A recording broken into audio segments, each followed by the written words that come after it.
What he's going to do is increase the fuel efficiency standards for cars in America to an average of 35.5 miles per gallon within 6 years. Okay, now those are numbers you might not be familiar with, but let me just tell you what the results are. First of all, the bad news is that it's going to raise the prices of cars, and they're very upfront about it, and they just say it right off the bat. Look, by 2012, each vehicle will have about $434 more. Will cost $430. Now, that's pretty significant.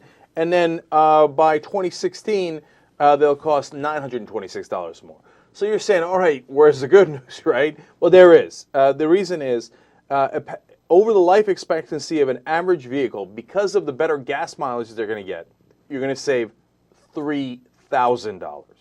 See, this is short-term pain for long-term gain, and it's very smart. It helps the environment. It helps, our pocketbooks in the long run. Now, it needs a little bit of political courage to be able to take the short-term pain. So it's really nicely done, if you ask me. I agree. The one of the issues that they haven't really explored, especially in this sort of time of financial uncertainty, is what you're asking for by virtue of the fact that you're raising the prices of cars is that you're asking lending institutions who do car loans and the financial arms of the automakers to lend more money.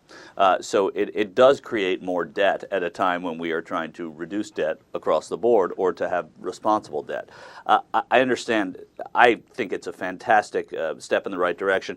These fuel efficiency standards, at one time, were not going to change until 2030.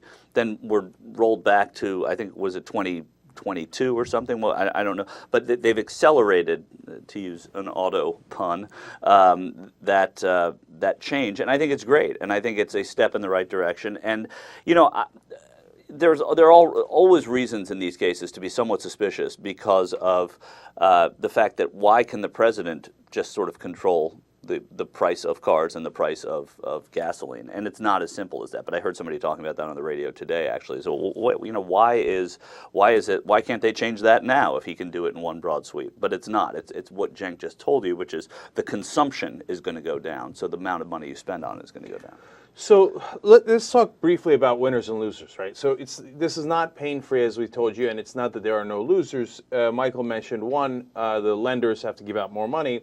The other people that are losers in this are the dealerships, because they're like, look, however much Joe down the street saves on gas in the next 10 years is irrelevant to me. You're making the price of cars higher, which makes it harder to sell, and so that hurts dealerships. So they're not happy about this. The other people, of course, who are not happy about this are oil companies, who are like, oh, okay, so the average guy actually winds up, saving a lot of money. But why does he save the money?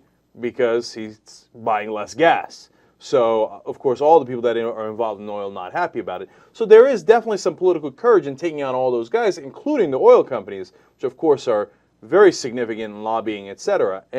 But they've also lowered the amount of money they're going to be spending on healthcare if you own a dealership and if you own an oil company. So, I mean, at the end of the day, these are necessary expenses for most of America. If you have a car, you have to buy gas for it, and if you live in a place where you need a car, you need a car. It's not quite as simple as that, but I think that a lot of these are.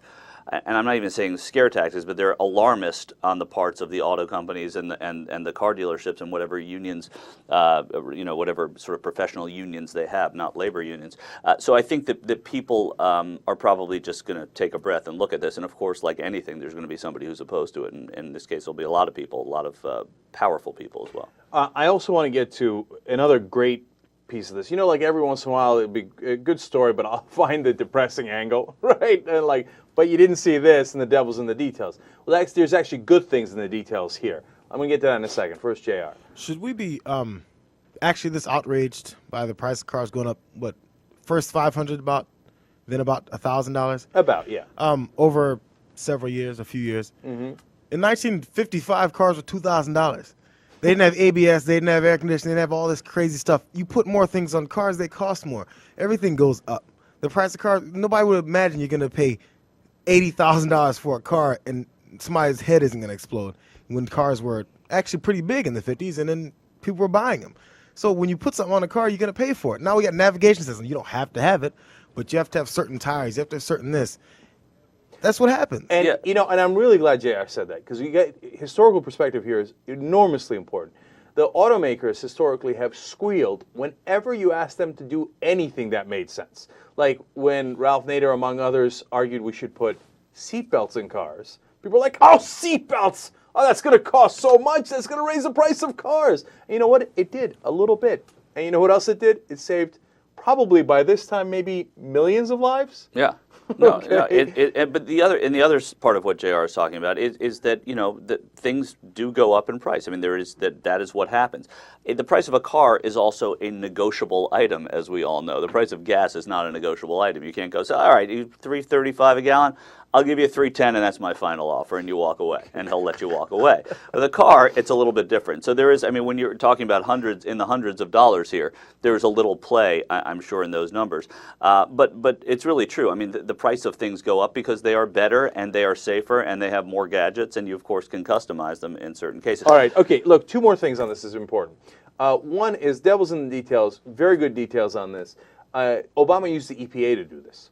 Now, remember, before I was saying, why don't you just use the powers that you have? Why don't you use the EPA to do the regulation that the Supreme Court, right-wing Supreme Court, said they could do, right? What are you waiting on? If you really want to get it done, just do it, right? And in this case, he did it, and he used the EPA, and it perfectly within his rights.